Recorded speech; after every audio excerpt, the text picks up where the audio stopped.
Hey, I have a question for you. Have you ever had something very random hit you like a landmine that you're confused about? For example, someone verbally attacks you, insults you, or slanders you out of the blue and you don't know where it came from, or you are robbed, stolen from in some way, or you are just put off guard by just some sort of stressful situation that you weren't expecting. Well, I've had a few of those random things happen. And I've also had a few messages that I've heard before, during, and after the situations took place. Got to roll up these windows because there's all kinds of vehicles out here. And this morning I was listening to a preacher, Stephen Furtick, who's really powerful, and he was talking about interpretation and how he used the story of Joshua from Genesis 40, because he's a preacher, about how Joshua is a great illustration of injustice. He was literally abused and pretty much almost killed by his brothers, and then he was accused falsely of sexual misconduct and then thrown in prison. And there were so many different things in that story. If you ever have time, check it out. It's pretty interesting. But this is a good quote that he said. I think you should write down if you have a pen, or if you can always re-listen to this. But a situation is not as important as your interpretation of your situation. It's interesting. There'll be two different people. Like, for example, a man and a woman have different interpretations because we're different. We'll have misunderstandings happen because of our interpretations. And interpretations are different for everybody based on the lenses and your life experiences. There's just so many different things so different ways we can interpret things. So when you come up, when you're in the face of a conflict or misunderstanding or a trauma or a really rough situation, it's really important, I've found, to slow down and allow your mind to process and think deeper, and try to find a way to reframe it in your mind, maybe by asking yourself, I wonder how else I can look at this, or is there something in this for me, or I wonder why this person would do this. Because every single person on the planet is right in their own eyes usually, or they're in the moment they feel right because they're emotional, and people will sometimes do things out of hurt, fear, jealousy, or whatever reason.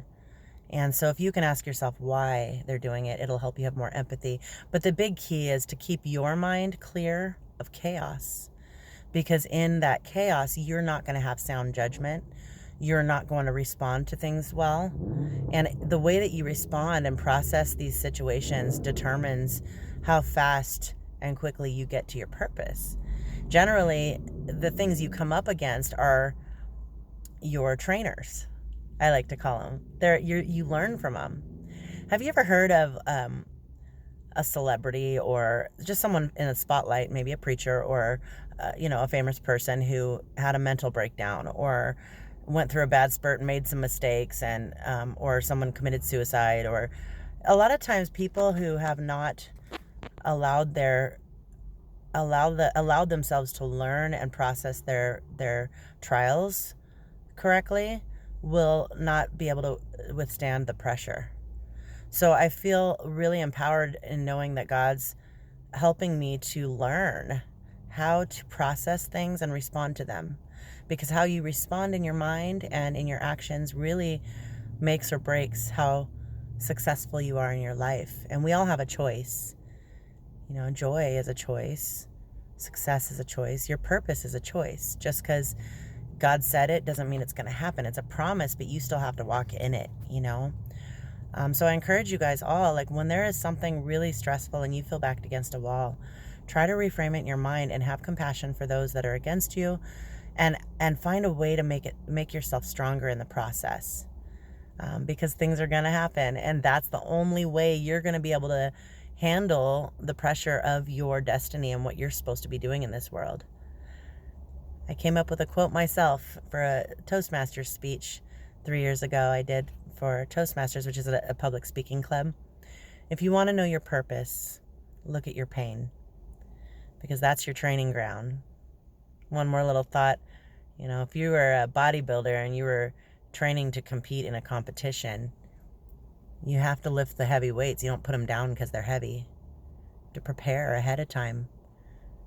And sometimes, I like this one too. His name, Stephen Furtick said, have you ever had a prayer request and you prayed that God would do something, and then you get the prayer request answered, but then it becomes another prayer request because you didn't know what it was going to look like? But there's always going to be the enemies in your battleground. You're always going to have opportunities to grow, but it's all how you see it.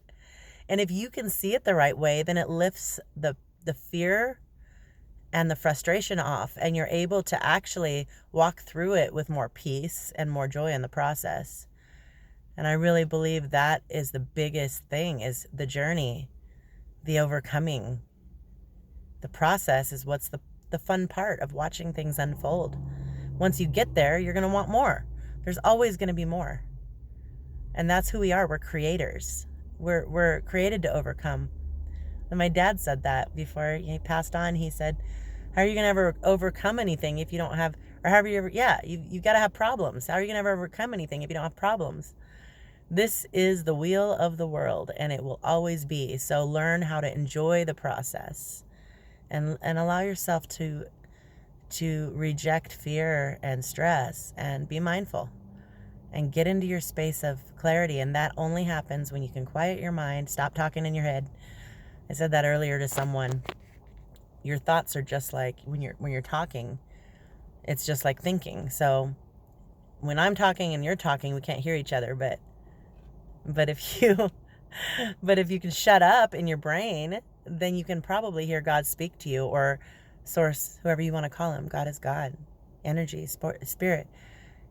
And you can't hear it if you keep thinking too much. So that's why they say to meditate. For me, it's music.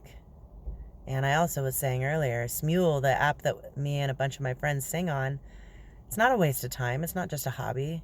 It's our gas pump that fills us up to drive. It gives us that space where we can just feel joy and fill ourselves up, so that when we do go on that journey in the real life, we're filled with peace and a little more ease. Anyways, love y'all.